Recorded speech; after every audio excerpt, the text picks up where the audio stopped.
como docente efectiva en psicología. Es un gusto estar acá, no conocía este centro, me encantó, chiquito pero lindo, muy luminoso, decía recién a la directora. Espero que hayan tenido lindas jornadas porque ustedes vienen trabajando hace bastantes días. Yo vine hace un ratito recién, así que un gusto estar acá. ¿Qué vamos a trabajar junto al profesor? Bueno, una temática muy amplia, muy importante, donde uno lee el título y ya genera algunas cosas. ¿Sí? Vamos a tener, no voy a usar presentación, vamos a conversar un rato, a trabajar y después si quieren pueden hacer alguna pregunta.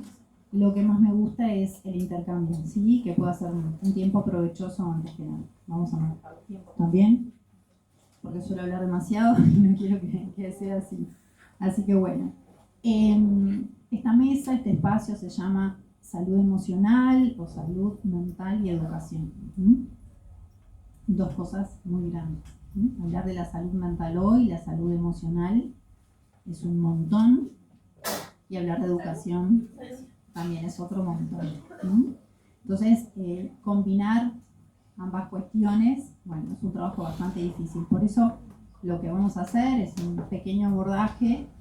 Desde mi lugar me voy a parar en un concepto que trabajo con mis estudiantes, ¿sí? Que no es un concepto mío, sino de un colega, ¿sí? Que vamos a partir de la frase el docente como agente de salud mental. ¿Bien? Que por ahí uno dice, bueno, pero yo estoy estudiando para profesor, para maestro, pero no soy médico, no soy psiquiatra, no soy psicólogo, ¿no? Que tiene que ver la salud mental con mi profesión docente. ¿Bien? Esta frase, el docente como agente de salud mental, está tomada de un psiquiatra uruguayo que trabaja en lo que es la psicoeducación, que lo voy a nombrar porque es frase de él, que es el señor Ariel Gold. Y me paro mucho en esta frase hoy en día, ¿sí? Porque bueno, la complejidad del aula, en los mundos que vivimos, va en aumento de alguna manera, ¿sí? Desde la diversidad, desde la inclusión educativa, desde las cuestiones que le pasan a los estudiantes. Yo trabajo, aparte a nivel privado, como psicólogo en instituciones educativas, con niños, con adolescentes. Entonces creo que lo que tengo es el contacto con las realidades, ¿sí? Con las adolescencias, con las niñeces, un poco en el día a día y codo a codo. ¿Bien? Eso me permite el estar un poco en el aula y en contacto con los docentes desde varios lugares, ¿sí? Desde la enseñanza y desde el acompañamiento, bueno, poder visualizar las complejidades del aula. ¿Bien? Desde este lugar del docente como agente de salud mental, nos vamos a parar desde el impacto que tiene justamente en el desarrollo emocional de los niños y de las niñas, desde los más pequeñitos hasta los más adolescentes, la impronta y el rol docente, ¿sí? Ustedes habrán estudiado, habrán leído que nuestro desarrollo emocional viene teñido desde que nacemos de estar en contacto con personas, ¿sí? Hay agentes, muchos agentes emocionales, muchos agentes que impactan en nuestro desarrollo emocional. En un primer momento es la familia, son las figuras parentales, ¿sí? Y después se van sumando otros a lo largo del camino. Pueden ser amigos que impactan en nosotros, pueden ser la pareja, pueden ser colegas, ¿sí? Pero aquel que está todos los días en el aula, varias horas con los niños y después con los adolescentes, es el docente, es el maestro, es el educador, el que comparte la cotidianidad. Y esa permanencia en el tiempo hace que generemos un vínculo, ¿sí? Y en ese vínculo se da este impacto en el desarrollo emocional. ¿Bien? Por ahora suena lindo, pero también suena un poco cuando uno lo lee, cuando uno lo investiga, suena un poco de decir, bueno, qué responsabilidad que tengo, ¿no? Porque estoy impactando en el otro. Impacto en el cerebro del otro, ¿sí? Puede ser un impacto positivo, dejando huellas, puede ser un impacto negativo, dejando cicatrices. Y por ahí les pido que por un segundo empiecen a pensar en docentes que dejaron en ustedes huellas o cicatrices. Y uno se acuerda de aquel docente, ¿sí? Todos hacemos como un registro, vamos para atrás, que nos dejó una huella, nos dejó una cicatriz, ¿sí? Por ser un agente positivo, digamos de alguna manera, o un agente negativo. Yo siempre lo digo, no, claro, soy educadora preescolar, hace mucho ya que no trabajo como educadora, pero en su momento yo aprendí también en la práctica de lo que no quería hacer. De aquello que decía, bueno, yo esto no quiero, si estoy ahí, yo no quiero, ¿sí? Y para mí fue súper positivo entenderlo de esa manera, porque siempre aproveché todos los tiempos y los espacios, es como que todo lo absorbí, ¿se entiende? Para decir, bueno, esto quiero, pero esto no quiero. En ese lugar yo no quiero estar, ¿sí? No quiero estar en el aula desde ese lugar.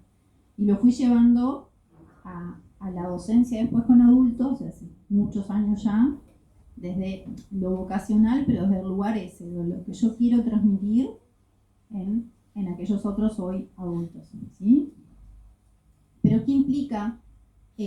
Todos diríamos, ¿no? Todos los que estamos acá de la docencia decimos, queremos ser agentes positivos, yo quiero dejar una huella, ¿no? Quiero dejar un algo en esos estudiantes, en esos niños, adolescentes, desde ese lugar positivo, de un desarrollo emocional, llamémosle saludable, desde esa salud mental entendida como, ustedes vieron que leemos como desde la OMS, ¿no? Una definición de estado de bienestar, equilibrio, ¿no? Psíquico, biológico, físico, ¿no? Que es un montón también, ¿no? Uno dice, bueno, ¿cuánta cosa en esto? ¿Sí? Pero una de las tantas preguntas es ¿cómo hacemos para poder ser agentes positivos en el desarrollo emocional de los otros?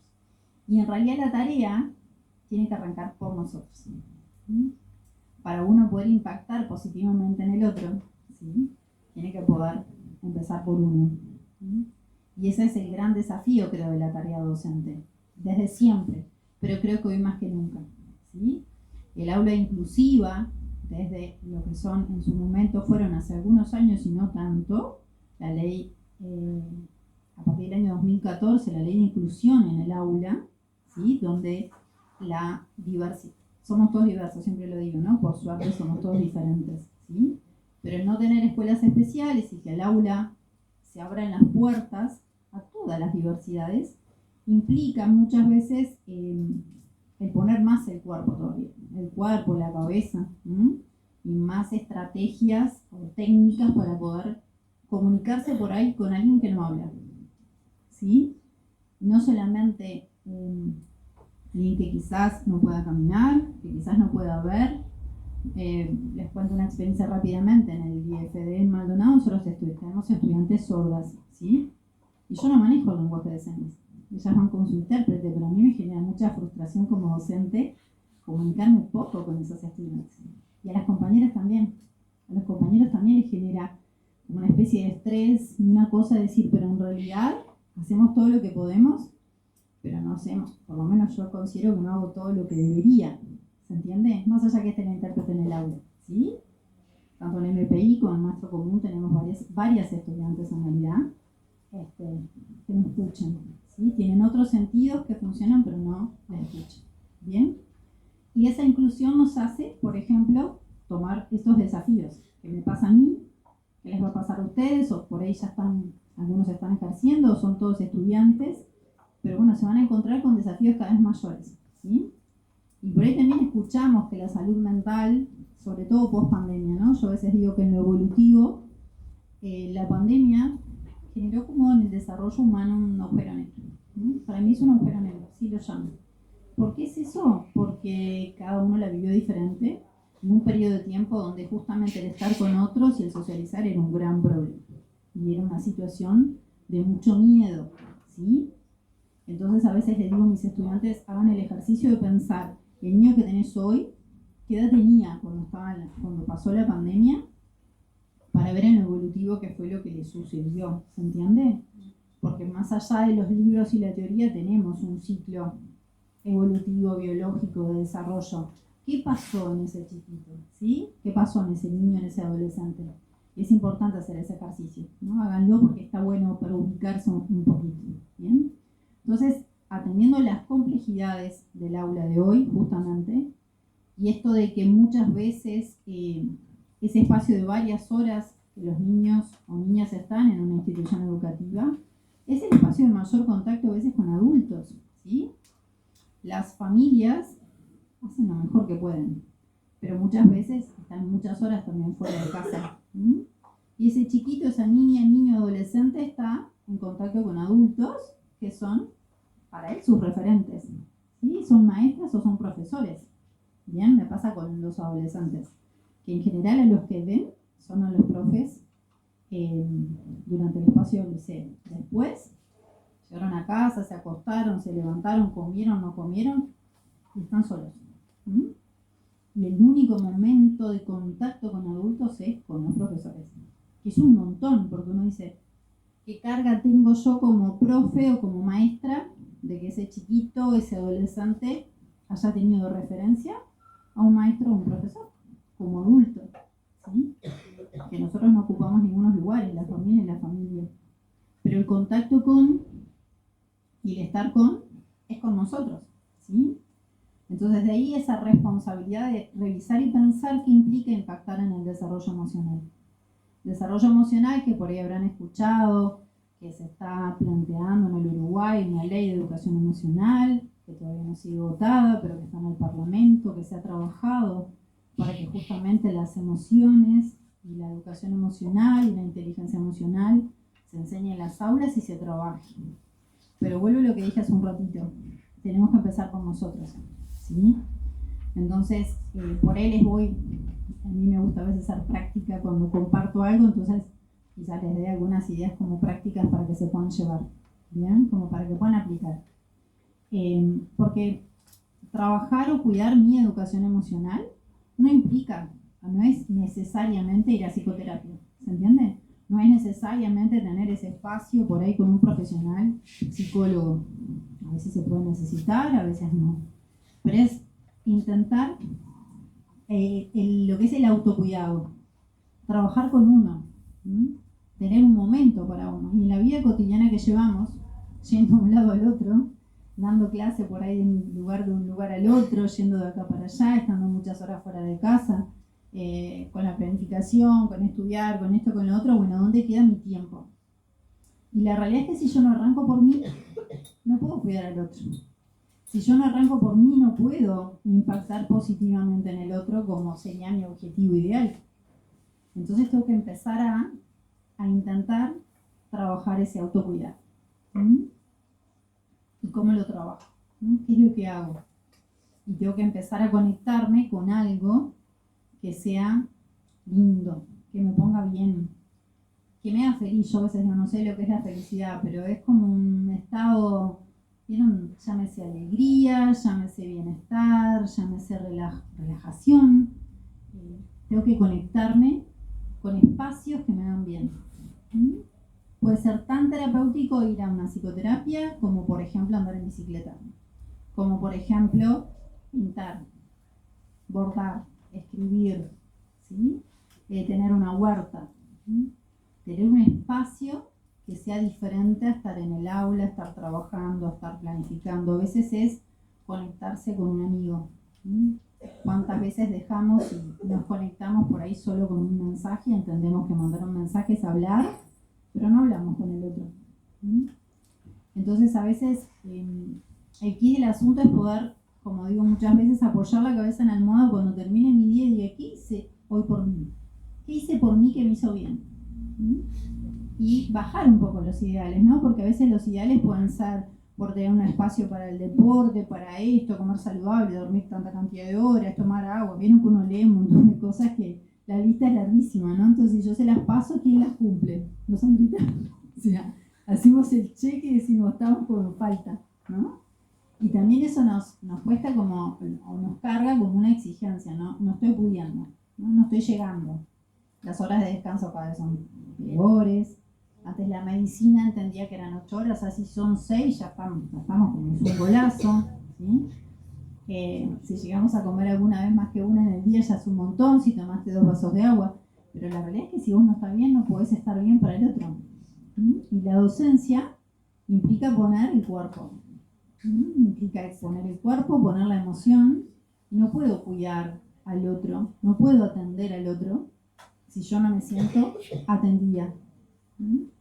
Entonces creo que el gran desafío cuando uno piensa en esto y lee estas cuestiones, ¿no? Que soy agente de salud mental porque impacto de manera importante en el desarrollo emocional de ese otro, ¿sí? Que muchas veces me toma de ejemplo, ¿sí? Muchas veces me toma de ejemplo por ser esa figura, ese adulto a lo largo de los días que está en un vínculo permanente en el tiempo, por lo menos un año de clase, ¿sí? A veces se repiten. ¿Cómo lo hago si yo no me paro, ¿sí?, a revisar qué es lo que hago por mí? Y otra de las cosas que me parece muy importante para transmitir en esto es el trabajo en equipo. No pueden trabajar solos, tienen que trabajar con otros. Y muchas veces la docencia, por todo esto de los tiempos, de las corridas, ¿no?, de voy y vengo de un lado al otro, de la planificación, etc., trabajo con mi chakra, en mi espacio. Y por ahí no le pregunto al otro. Ya sea si estoy en primaria, no le pregunto por ahí al profe de arte, ¿cómo está fulano contigo? ¿Sí? ¿Cómo está trabajando? ¿Cómo se siente? Porque no tengo tiempo, entonces voy como una carrera. Pasan primaria, pasan secundaria, lo que fuera. Trabajar solos, la soledad es muy tirana en esto y no nos cuida. Pero tendemos a eso, ¿sí? Tendemos a trabajar solos por un montón de motivos. Entonces la sugerencia también es trabajen en equipo, apóyense en otros colegas, ¿sí? El trabajo en equipo, el trabajo en cooperación con el otro, es maravilloso. Y a veces nos ayuda mucho más que cualquier otra cosa, ¿sí? Nos despierta estrategias nuevas, nos despierta posibilidades nuevas, nos despierta otra cuestión del mismo grupo que estamos trabajando más de uno, del mismo grupo, del mismo niño, de la misma niña, ¿sí? Es uno de los caminos que también sugiero en esto de poder tener un espacio de autocuidado. Y a veces es como decimos un poco y nos reímos, la catarsis, ¿no? Nos juntamos y a mí me pasa, me junto a mis amigas, son psicólogas, son maestras, y bueno, muchas veces nos juntamos y habrá una pizza, lo que fuera, pero es como la catarsis de decir cómo te ha ido, cómo va la vida, y sin dar ningún nombre, pero uno hace como que se desagota, ¿no? Y uno que hace bien. Yo siempre digo que en realidad lo que yo estudié que la palabra cura, a mí es lo que me enseñaron, ¿sí? Entonces, el hablar, otra de las cosas que también sugiero, escriban, ¿sí? Muchas veces desagotar la cabeza cuando tenemos mucha cosa, o desagotar acá el pecho, es escribir. Escribir lo que está a mi alcance, cambiar y lo que no. Creo que una de las cuestiones más desafiantes del mundo de la educación, ¿no? Y hablando de la educación y la salud mental o emocional, son las frustraciones. El manejar las frustraciones es lo que no podemos cambiar. Entonces, esta es mi realidad, esta es la realidad del otro. Yo puedo intervenir, puedo colaborar desde todas las dimensiones de la educación, pero hasta ahí llego. Lo que fue una de las cosas que aprendí a los pocos años de haber empezado en su momento como educadora, medio de los golpes, ¿no? Porque uno aprende también de los golpes. Después los años te dan, sí, otra experiencia de hacer o no hacer, pero el manejar la frustración es muy importante.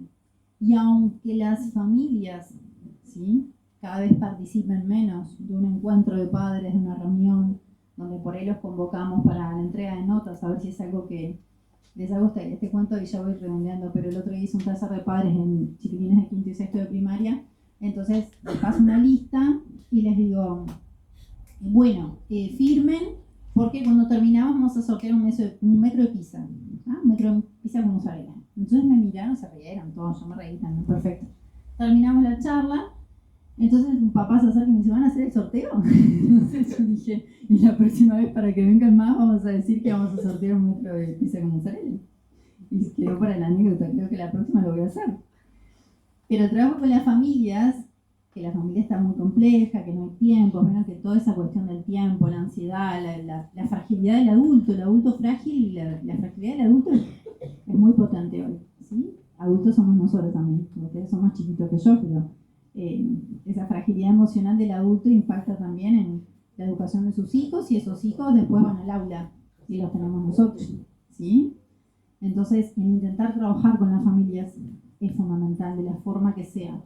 Pero sobre todo les pido mucha empatía en el trabajo con las familias, porque ahí sí van a poder impactar positivamente en esa familia y van a poder ayudar a esos niños, niñas o adolescentes a que hoy o mañana tengan un espacio ya sea de reeducación psicomotriz, un espacio con una maestra particular, un espacio distinto que están necesitando por lo que sea, o una evaluación o un diagnóstico, ¿sí?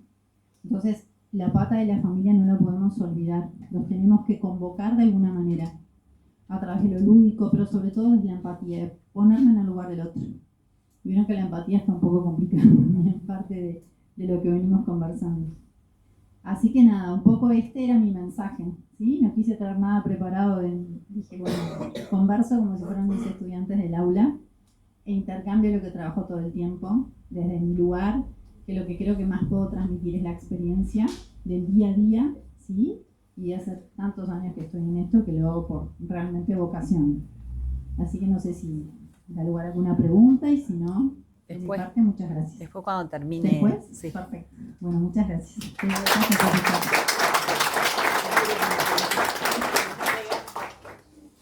Yo en realidad traje algo preparado, tampoco es una cosa del otro mundo. Mi nombre es Julio Molina de Bat, soy psicólogo como la colega, un placer escucharla. Di clases acá hasta el año pasado, este año temas no personales, sino que no les voy a estar diciendo dónde estoy. Sigo vinculado con la educación, sí, a través de la UTI. Y más o menos lo que preparé tiene mucho que ver con lo que decía recién Andrea. El año pasado ya participé de una instancia, le agradezco a Sandra volver a invitarme. Es un placer compartir con algunos de ustedes, que lo tuve algunos en los talleres de sexualidad, derechos humanos y aprendizaje en neurociencia. Y con esto la importancia del docente y el vínculo docente-estudiante. Yo el año pasado tuve una situación personal a lo largo de todo el año con un familiar muy cercano y también los estudiantes me sostuvieron acá. Entonces eso también se los agradezco. El año pasado hablamos un poco de, que tiene que ver con lo que decía Andrea, de la confianza en las relaciones pedagógicas. Es una noción de Cornu, una filósofa francesa. Yo entiendo que todo lo que tiene que ver con el vínculo docente-estudiante, la confianza, está ahí, pero la confianza, ella dice que es una apuesta a futuro sobre la conducta del otro. Y donde hay educación, hay confianza y a mi entender siempre hay esperanza. Esto lo trae ella de un sociólogo alemán, Simmel. También puse ahí algo del vínculo, que también ella recién lo dijo, el vínculo como una relación de mutua afectación que nos afecta a los dos, al docente y al estudiante. Yo no soy profesor titulado, capaz que vengo a hablar acá de pedagogía didáctica y no sé mucho de eso, no tengo mucha formación en ese sentido, pero sí me considero un docente y he aprendido muchas cosas a través de la docencia en estos vínculos cotidianos con los estudiantes. Puse ahí la noción de hospitalidad, que la maneja mucho Garría, Esclía, como un don, como algo que se ofrece, pero también tener en cuenta eso que le decía a ella. Somos agentes positivos de salud mental, pero también podemos pasar a... ¿Puedo hablar más suave? ¿Más suave o más lento? Más lento. Más Más lento. Bien. Somos agentes positivos de salud mental, pero en una cuestión muy rápida podemos pasar a ser totalmente lo otro. Entonces, así como hay vínculos de hospitalidad, también podemos generar vínculos de indiferencia, de domesticación y de hostilidad. Entonces, siempre apostar por lo primero, por la hospitalidad. Por eso, de recibir al otro en la diferencia, somos todos diferentes. Ella hablaba de la educación especial, de la educación inclusiva. Yo cuando tenía talleres con los estudiantes de aprendizaje e inclusión, siempre les recalcaba eso, que la educación no es inclusiva o no es educación, porque todos tenemos cabida en el aula. El hecho de ser diferente nos enriquece y deberíamos partir desde ahí.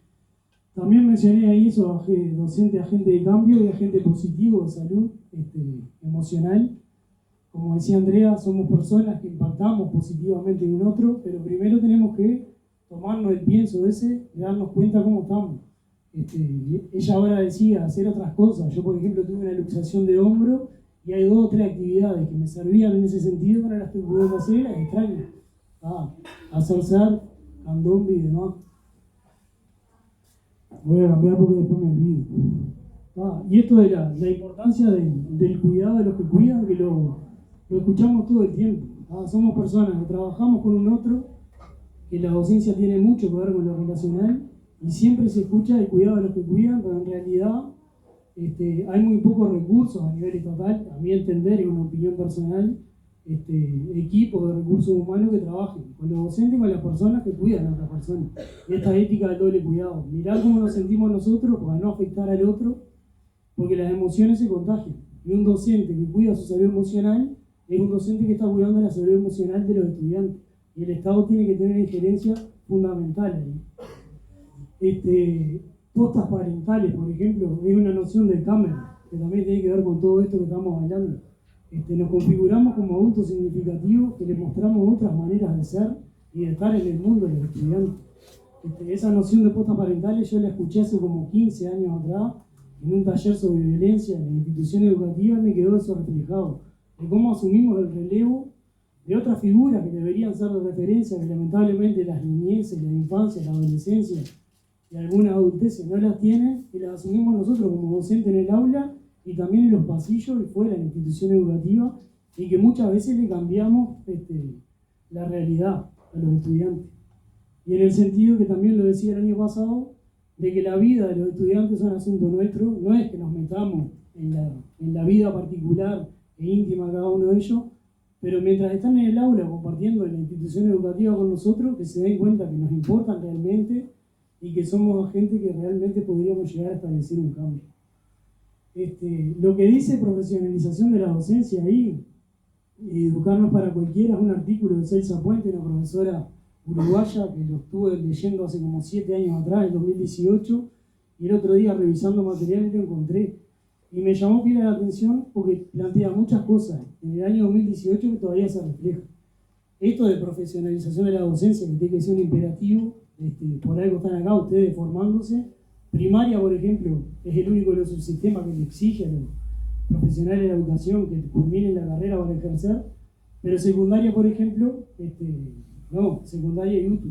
Y ella en el artículo decía que hay un 70%, en el 2018, había un 70% de personas trabajando en secundaria que no habían culminado la educación a nivel del CFE o el SAT, 61% de la educación privada y un 50% de la UTU. La UTU tiene otro tipo de sistema que a raíz del perfil docente habilita a trabajar, pero no descuidar eso, de la profesionalización de la práctica. También otra cosa que tenemos que tener en cuenta es que de educación todo el tiempo se la critica la educación, todo el mundo habla de educación, un montón de personas que están por fuera del ámbito de la educación teorizan y critican, y también está bueno a veces decirle, bueno, si tanto sabes de educación, métete en el ámbito y empieza a trabajar desde ahí para cambiar. Por eso me pareció que estaba bueno tratarlo. Y después lo de la vocación y la relación pasional con el aprendizaje, que allí vive una foto de Meiliu, que tiene que ver con lo que decía Andrea. Educar la docencia implica mucho más que transmitir conocimiento, que transmitir información. Obviamente que tienen que estar los contenidos, pero está visto que el docente que establece una relación pasional con el aprendizaje es el que inscribe en la biografía de los estudiantes esos contenidos de otra manera. Seguramente muchos de ustedes están acá diciendo, yo estudié biología, estoy estudiando literatura, estoy estudiando matemáticas porque tuve tal o cual docente que fue el que hizo que me enamorara de la asignatura y me enamorara de la profesión docente. A eso apunta un poco, me guío con esto de la relación pasional con los aprendizajes. También de la mano con lo que planteó Andrea, ahora en una de las plataformas digitales a nivel mundial está de moda la serie Adolescencia. Para mí una serie que está muy buena, que tiene 4 capítulos, que a veces uno la ve una vez y dice, la voy a volver a mirar, porque hay un montón de cosas que capaz que se me escaparon y las tengo que revisar.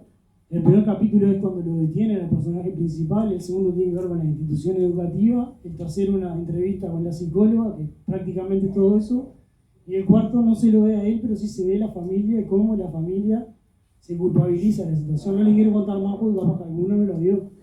Y ha causado un revuelo a nivel mundial la serie, y yo me pregunto también, buenísimo que Gran Bretaña haya hecho esta producción, pero ¿qué sucede con las infancias acá, en Uruguay? ¿Qué sucede con las niñeces, las adolescencias en plural, en América Latina toda?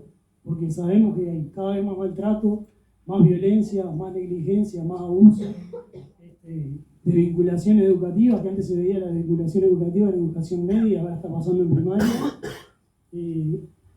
Y la interrupción de la trayectoria educativa, a mí también me pasó. Yo terminé el liceo, arranqué la facultad de abogacía, no me gustó, interrumpí la trayectoria. Y la trayectoria educativa, el sistema educativo nuestro uruguayo planifica una trayectoria lineal, en cada año cronológico se debería corresponder en un año educativo, y sabemos bien, sobre todo los que trabajan en la adolescencia, que eso no se produce así. Se interrumpe las trayectorias por embarazo adolescente, gurises que tienen que salir a trabajar, que no debería ser lo ideal. yo salí a hacer visitas ayer en una localidad del interior del país y me encontré con una situación de una gurisa que no iba a un liceo porque no tenía campeón. La vergüenza que tenía de asistir a la institución educativa por no tener zapatos porque se le habían mojado, estaba haciendo que dejara de asistir. Entonces todas esas cosas no tienen que ver con la educación, pero permean la educación y a lo que se nos recarga siempre es a los actores que estamos dentro de la institución educativa, lamentablemente. Y yo ahí puse, que lo saqué de una conversación que tuvimos en la vuelta con unos colegas, si existe una suerte de epidemia de soledad involuntaria en nuestras niñez y en nuestra infancia y la adolescencia, que esa soledad involuntaria que se ven arrastrados los gurises, después las redes sociales la toman y la explotan y sabemos que hay ciberbullying, sexting y demás. La cuantificación de la existencia, que no solamente de la adolescencia, la adultez también, esto de que se traduce todo en números, cuántos seguidores tenemos, cuántos seguidos, cuántas publicaciones pongo en Instagram o en las redes sociales, cuántos me gustan me dan, cuántos no me gustan, y terminamos generando un psiquismo, sobre todo en los niños, que tiene relación con qué es lo que me dice el otro, si está bien o mal, o me manejo en términos de la aceptación de los demás. Después, la saturación cognitiva de datos de la vida cotidiana, también me sucede ir por la calle con el teléfono permanentemente, o estando todo el tiempo en las redes, y la colonialidad del saber, que tiene que ver con repetir a veces discursos de otros, que muchas veces terminamos repitiendo, yo también lo hago, discursos que provienen de Occidente, donde tenemos muchos pensadores acá, que son buenísimos también, y que hay que echarles más mano.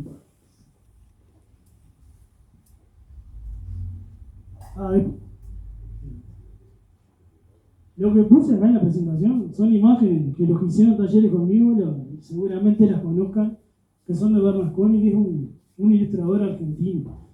Son todas palabras que a mi entender tienen todas que ver con la docencia. Cambia. Agarra el otro. ¿Esto es el micrófono? Y bueno, si no, no te escuchan. Voluntad, organización. Esta es una imagen de Troche, me parece bastante elusiva.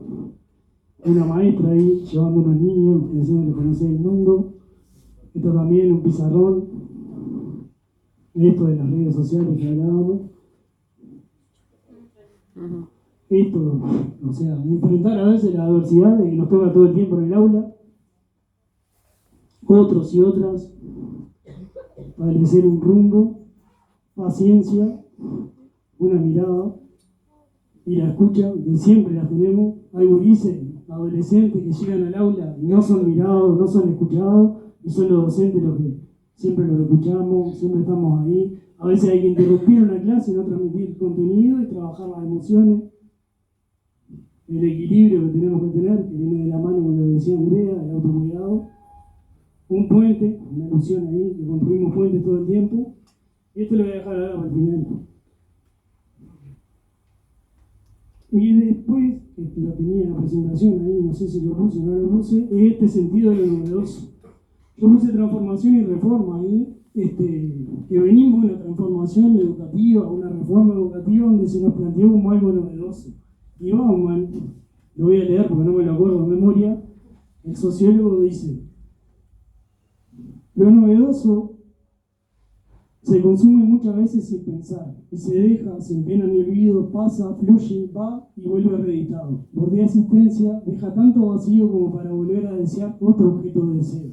Esto, que venimos de una transformación educativa, opinión personal, totalmente personal, que fue inconsulta, verticalista, y que quitó, por ejemplo, horas de docencia de alguna asignatura que nos permite pensarnos a nosotros mismos, problematizar, cuestionar y dialogar otra manera de ver el mundo. Entonces, todo esto de que a veces uno lo identifica como que algo novedoso, que está bien, que se aplique, también hay que cuestionarlo. Y ahí puse lo de la guía, que tiene que ver con esto. Antes de armar la presentación, le pedí al ChatGPT, hazme un discurso para hablar del vínculo docente. Y el ChatGPT, entre otras cosas, me dijo esto: la verdadera transformación educativa está en el encuentro humano. Ahí ya se hizo trampa, la misma tecnología, hablando de la riqueza del encuentro humano. Después me hablaba de confianza, abrir puertas, acompañar el proceso. Como docentes tenemos la oportunidad de ser faro en momentos de oscuridad. Y a lo último decía: en tiempo en lo que la tecnología avanza, no perdamos de vista lo esencial, una mirada que acompañe, una palabra caliente y una presencia que sostiene. Yo me cuestionaba eso. Pido a una inteligencia artificial que me hable de la importancia del vínculo docente-estudiante y en ningún momento está la inteligencia artificial de por medio. Yo no estoy en contra de la tecnología bien utilizada es buenísima, pero hay personas que están utilizando, por ejemplo, el ChatGPT como un psicólogo. Entonces, eso es cuestionable y un montón de cosas más. Y para terminar con esto también del docente como agente de cambio, estoy tutoreando ahora a 2 estudiantes que están haciendo el análisis pedagógico de la práctica docente con la incidencia de las emociones en los aprendizajes. Y buscando materiales, encontré un trabajo de cierre de una estudiante de magisterio que planteaba la importancia de la educación emocional y planteó un objetivo específico, a mi entender, mal redactado, desde mi humilde concepción, mal redactado, que dice así: visibilizar la poca ayuda de los equipos multidisciplinarios en las escuelas. Los equipos multidisciplinarios en las escuelas, los que tuvieron sexualidad conmigo, saben que es el programa de Escuela Disfrutable, que puede estar compuesto por psicólogos y trabajadores sociales. Ella plantea visibilizar la poca ayuda de los equipos multidisciplinarios en la escuela. Me puse a negar del lugar donde provenía el estudio, de qué departamento era, y hay solamente 2 técnicos para atender a 110 escuelas. Entonces no es un tema de poca ayuda, es un tema de pocos recursos y de esto que estábamos hablando del cuidado, el autocuidado, de cuidar a los que cuidan.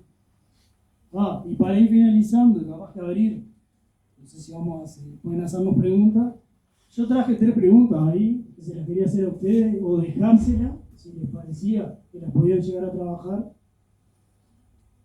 Que son estas: ¿qué espacio o intersticio ofrecemos a la institución educativa para que los estudiantes expresen sus emociones y sentimientos de forma segura? ¿Qué estrategias solemos generar para ampliar el vínculo docente-estudiante? ¿Y cómo podemos abordar la propia violencia institucional que muchas veces el propio cuerpo centro educativo genera y que es reproducida por algunos de sus actores?